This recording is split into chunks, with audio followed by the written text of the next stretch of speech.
back to another episode of Unveil the Real podcast. I'm your host, Scoobs. And I guess you could say I had about two bye weeks in a row.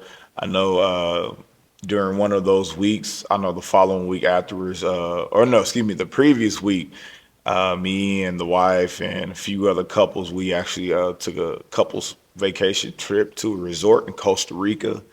So, of course, bouncing back from that, the weather change and unpacking, getting the kids back in order and all that. So I definitely took that first bye week to my advantage. All right.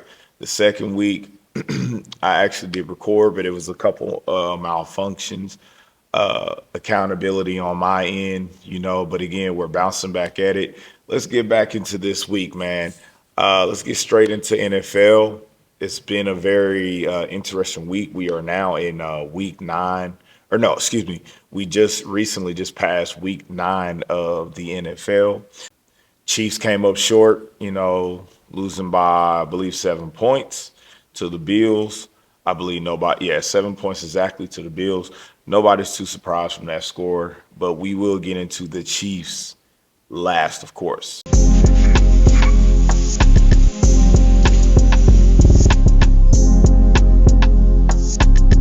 This is the AFC West, chasing the crown. As far as the AFC West, we're going to get into the Chargers and Titans game first. Chargers did win. They didn't end up winning, so they advanced to 6-3. They beat the Titans, who are now 1-8. Not too surprised from that record. Justin Herbert, man, nice game, man. Threw for 250 yards. He threw 2 touchdowns and 1 interception. If I'm correct, yes, he did he did rush for 1 touchdown as well. So again, man, it's the Titans. It's the Titans, man. I mean, what else are you supposed to do versus a team like that? I'm not too surprised.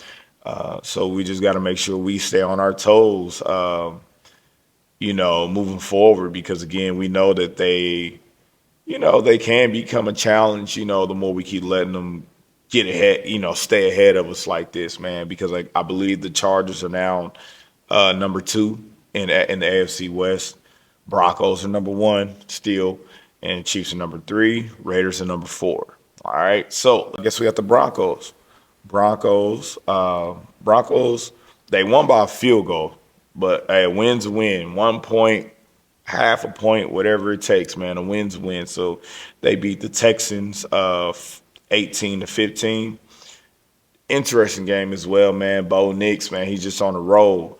Although he did not have the best game, that Texans defense really was trying to show up, man. So I appreciate them, keeping them numbers down for Bo Nix. But we are still doing our homework on them, because we, the Chiefs, have to play them pretty soon. Bo Nix, man, 173 yards, 2 touchdown passes, and 1 interception. Again, that Broncos, I think the league knows that we really have to watch out for them. Bo Nix is doing a very good job. Again, a win's a win. They won by a field goal, but at the end of the day, shout out to the Texans, man. Obviously, we know they're not going to do the best. They just have a lot going on. C.J. Stroud, I believe he got hurt as well. But, man, just shout out to the Texans for keeping the Broncos just at a minimum, man. Even though the Broncos did win, this was probably one of the Broncos, games that they really should have done better. But, hey, a win's a win. We're still scouting them, though. All right. Let's move on to the Raiders. The Raiders lost to the Jaguars 30-29, so they lost by 1 point. Shout out to Brock Byers, though, man. This man, I believe this was his first game back. First game back for Brock Byers. 12 receptions, 127 yards, but 3 touchdowns, man. Geno Smith threw a total of 4 touchdowns, so that kind of just speaks for itself how much they missed Brock Byers. It also speaks about the importance of a tight end and how a tight end is such a key component to any type of offense, especially a high-powered offense. Geno Smith, man, he's definitely one of the more consistent ones. Obviously, I know the Chiefs shut him out with 0 points when they played the Chiefs a few weeks ago. Shout out to them because that was when we was in Costa Rica. I went a little too crazy, but hey, it's to be expected. All right, Geno Smith, 284 yards, 4 touchdowns, 1 interception. But again, you got to give it up to him, man. Brock Bowers, man, they definitely missed him. 127 yards, 3 touchdowns. All right, Jaguars. Chiefs. Jaguars beat the Chiefs. What did? Let me see what Trevor Lawrence did. Trevor Lawrence, 220 yards, 0 touchdowns, 1 interception. I believe, yeah, Trevor Lawrence rushed for 2 touchdowns though. So that's kind of where, you know, just he's just more of a mobile quarterback. Obviously, everyone in the world is going to remember the silly drop down twice and still rush a touchdown in. Of course, a lot of people were blaming the Chiefs defensive coordinator. A lot of people are just blaming Chris Jones. You have so many options to choose from, man. But again, Trevor Lawrence, man, he did his thing. I mean, at the end of the day, I'm not too surprised. Me being a coach, me being a football fan, me being someone who really loves studying film and loves studying the game. I'm just not too surprised, man. You have to keep playing till the whistle's blown no matter if you're on offense or defense. You have to understand that. And the fact that this is the professionals, man. We're talking about the top tier level when it comes to this football. Um, you know, somebody has to get the job done. So it's either going to be, us or them. At the end of the day, that's what it comes down to. All right, so now let's get into this Chiefs talk, y'all. Chiefs talk, man. Week 9, Chiefs versus Bills. Chiefs, the Chiefs, we did lose to the Bills, 21-28. So we fell to 5-4. Bills advanced to 6-2. Let me see. So Chiefs, we scored 0 points first quarter, 13 points second quarter, 0 points third quarter, and 8 points fourth quarter. Yeah, it was just an all around game, man. If anyone had watched, Patrick Mahomes, 250 yards passing, 0 touchdowns, 1 interception. I believe Mahomes did. Oh no, he didn't. He didn't. Yep, he did not rush in a touchdown. I don't know why I thought he did. Kareem Hunt and Rasheed Rice rushed in a touchdown, 2 touchdowns. Let me just say this, man. A lot of people understand that game counts. Regular season, playoffs, whatever the case may be. But again, obviously, that is the advantage. That was just a regular season game. This was more on the bottom end of the first half of the season. So Chiefs fans, we're not too surprised that we lost this game. Of course, we wanted to beat the brakes off of Josh Allen, but that's just not realistically. He's a very good player. Did he have a good game? He actually had a pretty good game, but this is probably one of his best games that he's played all season. 273 yards, 1 touchdown pass, and of course he rushed for 2 touchdowns. He rushed 2 touchdowns, and I think both of them were their ugly little tush push, which I hate the way he does the tush push. He just stands straight up, and I mean, yes, he's very very strong. Similar to Jalen Hurts, but to me, it's just an easy target. I mean, you're just standing straight up. Literally, I mean, I get it because you really have to conjust that. You have to really you got to stuff that pal in the interior. But literally, a safety could have just came off the edge and just pulled him back because I mean, Josh Allen just stands straight up, and it's like he just waits for his offensive lineman to just push him in and push him over the power line. So I mean, it is what it is, man. Two rushing touchdowns with the ugliest tush push ever. But again, a win's a win. Touchdowns a touchdown at the end of the day. Chiefs, we just have to be ready for that later on in the season. We know that they are going to come back for us.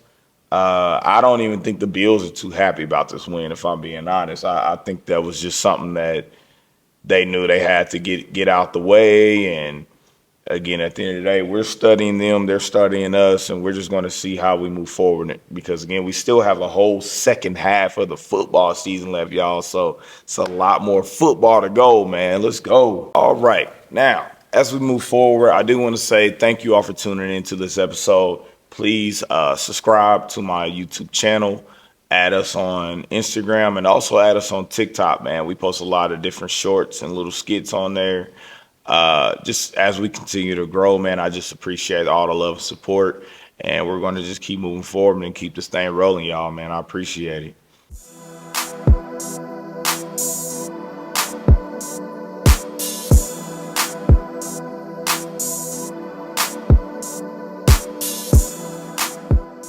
Trade deadline for the NFL. All right, so I just want to name off a few key players.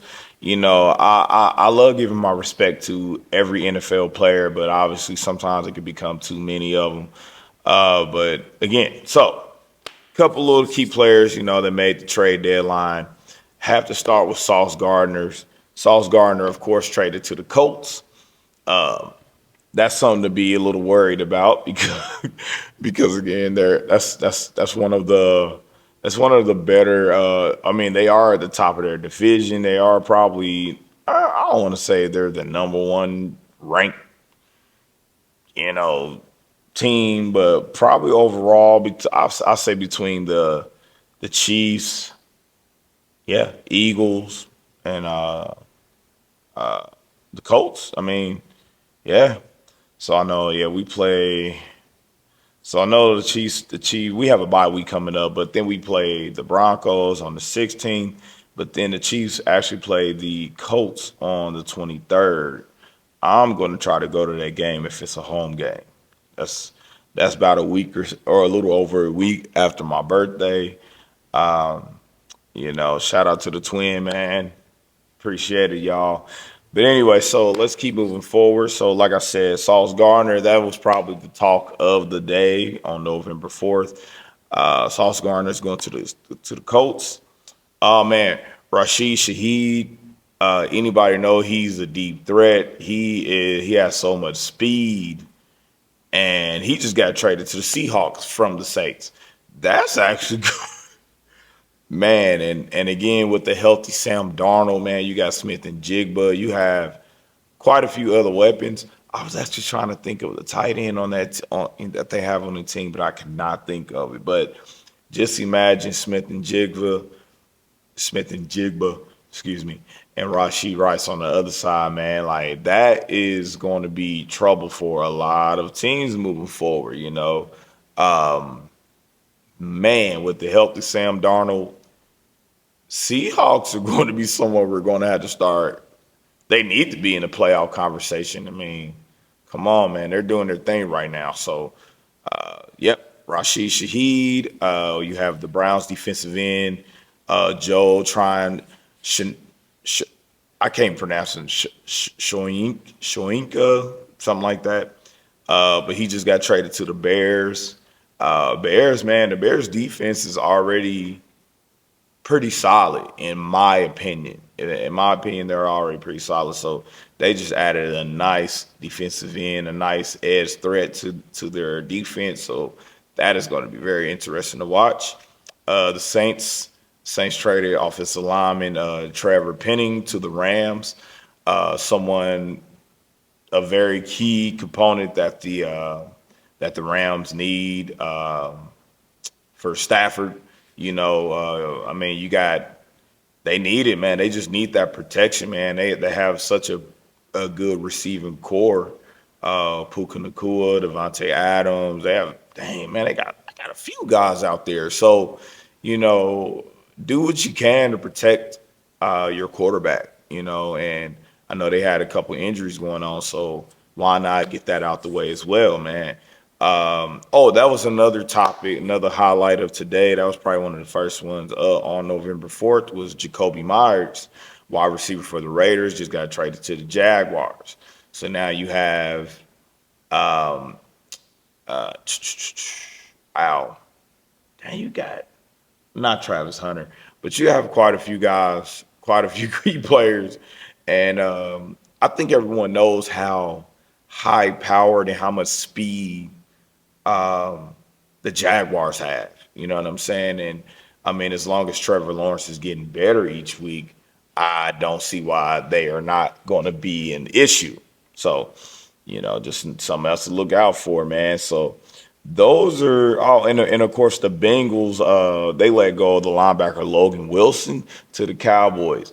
Now, I'm going to be honest. I'm not worried about the Cowboys at all. They just lost to uh, Jacoby Brissett, Arizona Cardinals. No disrespect to him because he has been dogging, he has been balling.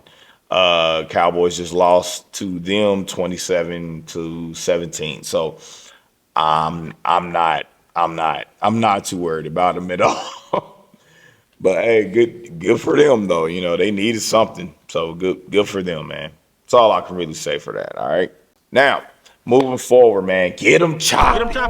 Get them chopping, man. This week's get them chopping.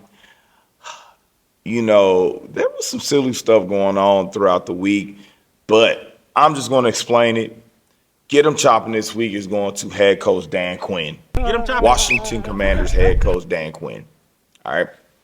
Uh, I probably should go to this game actually. All right. So looking at the score, Seahawks dominated them all 4 quarters. All 4 quarters, Seahawks dominated the Washington Commanders. Now, with 4 minutes, okay, and again, final score was 38-14, man. So come on, y'all. Come on. The game's over with. I don't know another way to even really just explain that. The game's over with. By I mean, yeah, they by the third quarter, excuse me, by the third quarter, the Seahawks had 38 points. By the third quarter, they had 38 points.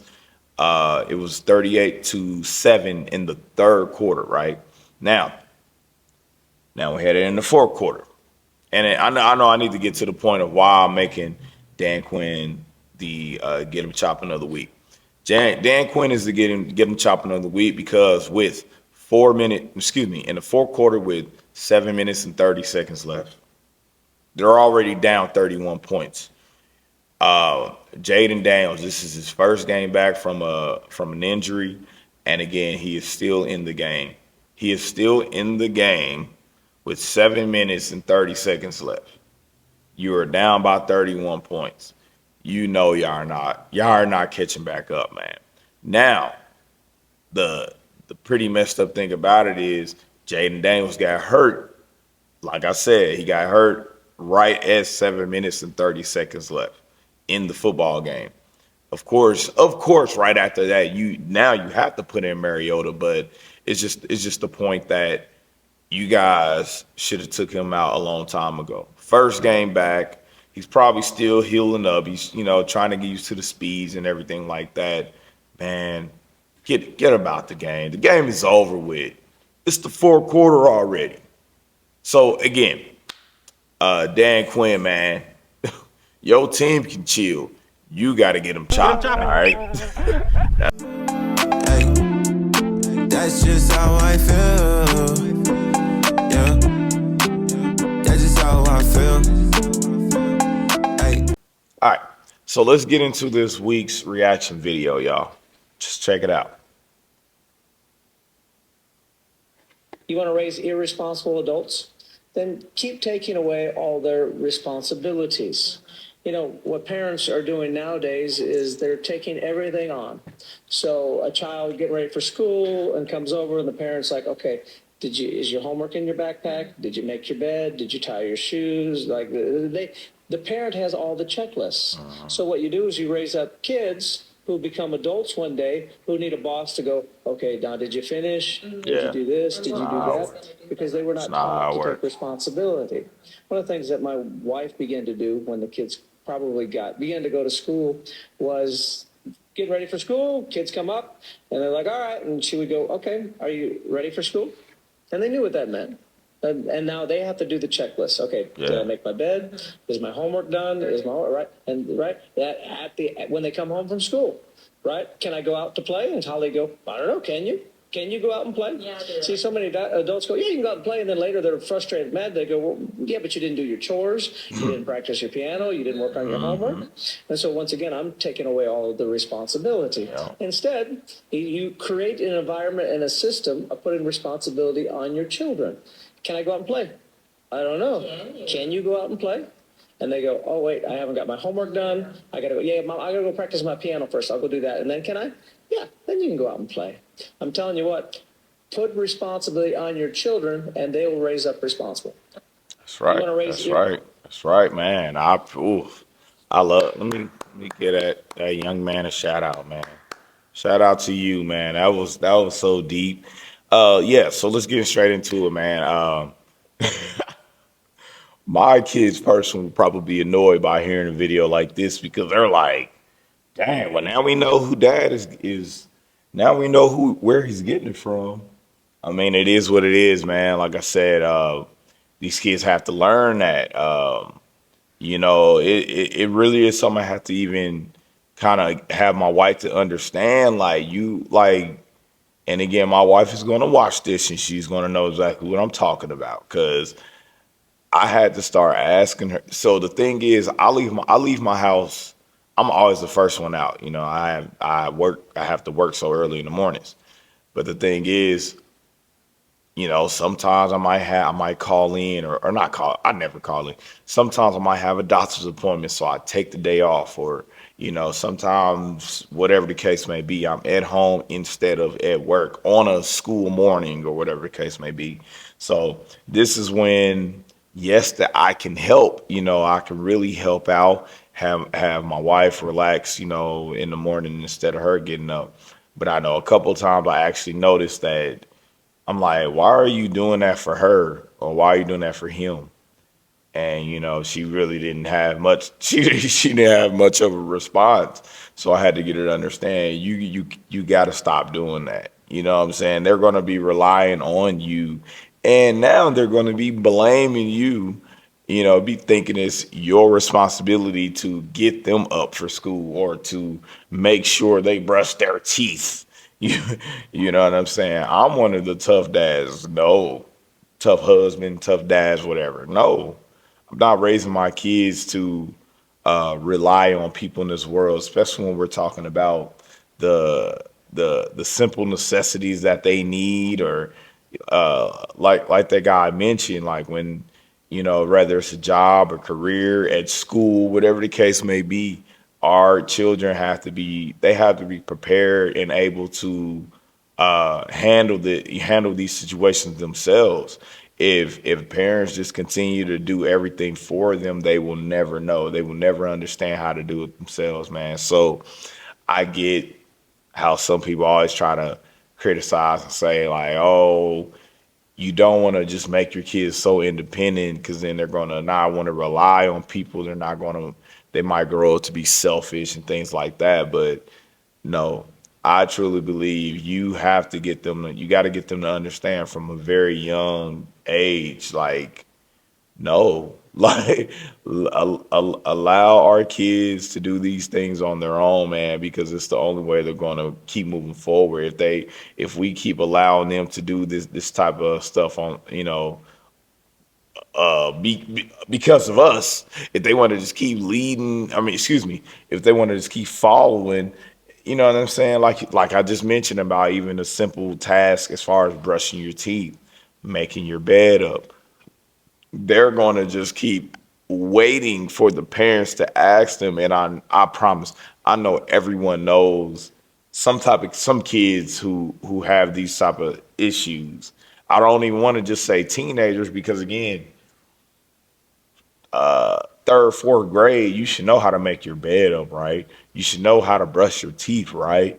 You should know how to, you know what I'm saying, do some of the simple things that a parent should not have to keep telling you. Now I get it. Nobody's perfect. Yes, we're going to forget things sometimes, but if we what he's trying to reassure is that we cannot parents cannot keep taking away the responsibilities that our children need to learn how to have on their own. They have to learn how to handle their own responsibilities. You know what I'm saying? They got to keep reminding themselves of the checklist in their own mind. I got, oh, okay, I did my homework. I changed my clothes. Cool. Now I can go outside. You know what I'm saying? Okay, I got up. Whatever. Took a shower, brushed my teeth, make my bed up. Like, you know what I'm saying? Get my book bag, clothes on, book bag. Like, kids just have to, they got to have some type of responsibilities for themselves, man, because what do you think is going to happen, man? And they get out here in the real world, like this gentleman just mentioned, man. Their bosses are gonna they're not gonna be sitting there holding their hand while they're typing up the reports or while they have things due in the office or whatever the career choice might be, man. So shout out to this gentleman for really speaking on that because a lot of people really just they got that misconstrued, like and again, kids might think that we're the wrong ones or oh, we're being too tough on us. I mean, it is what it is, man. I still remember my daughter. My daughter, she, I love to allow my kids to express themselves, especially when we're really trying to have family meetings or even if it's just right in the moment. Like, hey, nah, man, just say what you want to say. Say what needs to be said. And I remember I never forget one time she said it like 4 or 5 times in a row. She's like, you never I can't even remember the exact words. But basically she was like, you're never happy with what I'm doing, or basically she's like everything she does is always wrong or this and that. And I had to explain to her like that's not the way that I view it. That's the way you view it because I because I'm the one that have to keep repeating some of the same things to you. Now, that is an issue because why do I have to keep repeating the same things to you? You know what I'm saying? At some point, it should click in your head, let me do this before he says something. I remember that I did this wrong last time. I remember I did this wrong 4 or 5 times ago. So again, I'm not taking shots at anybody. My kids know exactly how I feel, and they know I love them all equally. But the simple fact is, we cannot keep allowing our kids to continue to fail. Nothing is wrong with making mistakes. Nothing is wrong with failing. But if you're going to fail repeatedly, then then a parent has to step in. You know what I'm saying? I don't want you going out in this real world continuing to make the same mistakes that you were making when you were whatever 16, 17 years old. You know what I'm saying? That's a parent's job, and it can become stressful sometimes. So shout out to this gentleman, man. That was a very good point that he came across. A lot of eye opener for some parents. I truly hope you guys do take this in consideration because again, that is this is happening in a lot of parents' households. And when their kids get older and become teenagers, they kind of wonder why their kids are where they are, even the mindsets of where they are, and they're damn near about to graduate from high school. So come on, y'all. Parents, let's work together. Comment down below what you guys think about this, man, because that's a serious situation. Are you a victim of this? Or do you know some parents like this, man? Comment down below. All right, so let's get into this week's music of the week. Man, I believe he's from Detroit. Detroit artist, Icewear Vezo. I really like his music. It's not much else to really say. Pause. I really had to get to know him a little bit more. His music had to grow on me a lot, but you know, eh, what rapper is really humble, right? One of my favorite rappers is Currency, but he's to me he's he is one of the more humble rappers, but because and I think that's why he gets most of his respect from other artists. You know, to me, he's one of those artists. He's your rapper's favorite rapper. But anyway, this week's music of the week, man, off of his new album Purple Passion, I Swear Vezo. This song is called Status, man. It's featuring 2 Chainz. And go check it out, man, on all platforms. Man, I really love this album, but overall, man, I love this song. You know, it really speaks a lot about what's going on in my life. Just a teaching learning moment, you know, in life, and you know, you can really just get through it, man. But as we get up out of here, man, please subscribe to the YouTube channel. And again, man, we will see you guys at the next one. All right. Rest in peace, bro, man. Our birthday is in a couple of weeks. Or is it in a week? In 1 or 2 weeks. November 13th, man. So, you know, for those that don't know, I said this in a couple different episodes, man. I am a twin. I recently just lost my twin brother this year, you know, in April. So, you know, I'm blessed to be here. I'm blessed to just continue to do things that I love to do. You know, I appreciate the support and love that I get from just about everybody, man. You know, rather you just don't understand my mindset or you're trying to help me or you want to pray for me, I appreciate everybody, man, because it is not easy getting up every day. And again, I'm not trying to put it all on me. For those that lost a loved one, you know, not just a sibling, it can be your cousin, your grandpa, your uncle, your auntie, sister, whoever the case may be, man.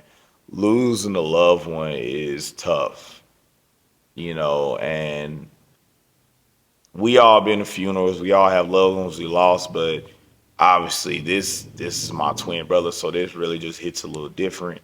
So anyway, I just wanted to say, man, I appreciate all the love and support that I've been getting on this journey, man. 2025 will be a year that I will never forget. I will never forget.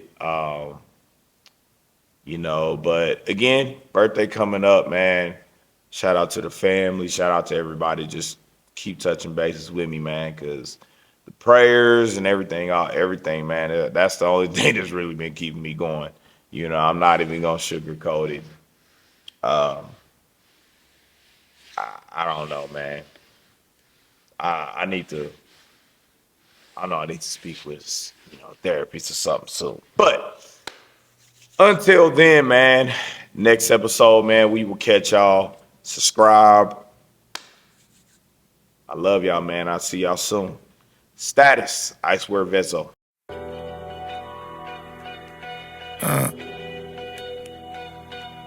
Yeah. Turn the beat up a little bit. Keep that too though. Yeah. Status rising all around.